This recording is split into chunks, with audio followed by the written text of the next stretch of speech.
So बरीच वर्ष कॉर्पोरेटमध्ये job करत राहिल्यामुळे माझं जेवणाशी नीट झोपण्याशी खूप दूरचं असं नातं झालं होतं आणि मला त्यामुळे मला जास्त स्वयंपाक काही कधी करता आला नाही. कधी इच्छा असायची तर कधी टायर्डनेस असायचा आणि त्यामुळे असं झालं की स्वयंपाक कधी केलाच नाही. खूप रेअरली असा स्वयंपाक मी केला आहे आजपर्यंत. हालाकी मला असं छान छान जेवण खायला खूप आवडतं, but as a sad reality of the corporate world. But हो, म्हणजे आता मी फायनली स्वतःवर लक्ष देऊ शकते आणि मला जे वाटतं मी खाऊन मी ते बनवायचा प्रयत्न करते, खायचा प्रयत्न करते. पण तरी कुठेतरी त्या जुन्या लाईफस्टाईलला म्हणतात ना, अंगातनं काढता मला येत नाही आहे. सो मला असं वाटलं की हे मी हिंग घातलंय पहिले, जिरे, मोहरी, कांदा. ॲक्च्युली हिंग पहिले घालायचं होतं पण आय फॉरगॉट. सो येस, मला असं कुठेतरी वाटलं की मला जर खरंच ही गोष्ट सुधारायची असेल तर YouTube can be a good option, है ना. म्हणजे it will really help me and I suppose की मी इम्प्रूव्ह पण करेन.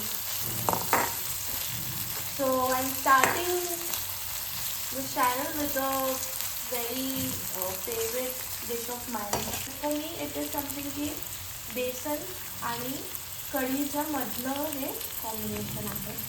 बिकॉज कढीमध्ये बेसन अगदी कमी असतं, बेसनात बेसन अगदी जास्त असतं.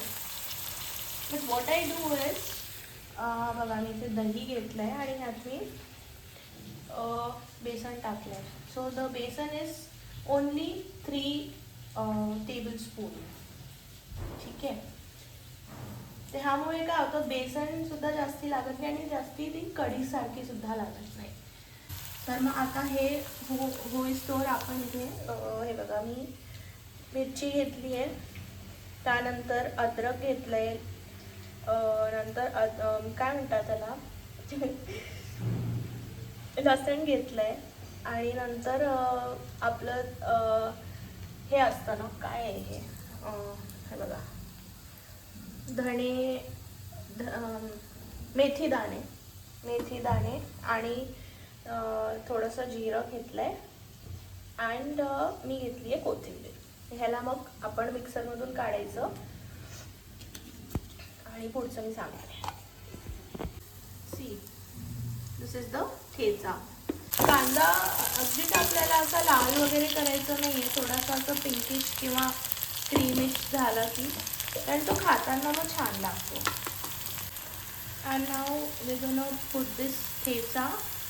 तो आता मी कांदा आणि हा ठेचा वगैरे ह्यात घातला आहे. हे गेलं मीठ, त्याच्याची हळदी ऑल्सो गोल्डन. ओके, आता हळद घातली आहे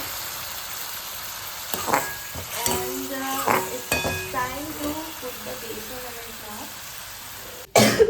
सो आता हे आपण घालायचं आहे ह्यात. ओके,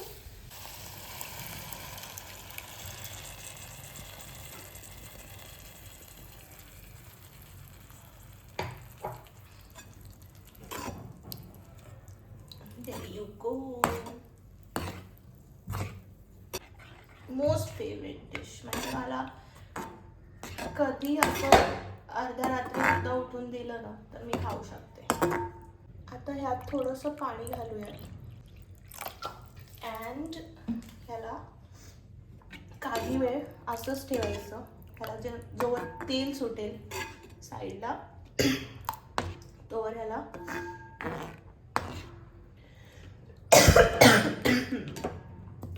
असंच ठेवायचं आपल्याला. आणि जस्ट टू शो यू, इकडे मी छान छान भाता बनवलेला आहे. अजूनसुद्धा मला राईस बनवता येत नाही. सो कधी पाणी जास्ती होतं, कधी कमी होतं, भरपूरदा भात जळतोच. सो मी एक ट्रिक शोधून काढली आहे, अँड दॅट इज की पाणी अगोदरच जास्ती घालायचं आणि मग आपल्या हिशोबाने ते पाणी कमी करत जायचं. If that makes sense. But sometimes it works for me. So मी तसंच करते टू ईज द ट्रबल. हां, थोडंसं ह्यात आहे हे, जसं लहानपणापासून बघितलंय असं करायचं. हे बघा, त्याची छान उकळी आली आहे ह्याला आणि साईडला तेलसुद्धा सुटलं आहे. So I think I did a good job. So this is the final result. I hope तुम्हाला आवडलं असेल आणि काही सजेशन्स असतील तर डू लेट मी नो, ते सुद्धा कळवा. Thank you very much. Bye.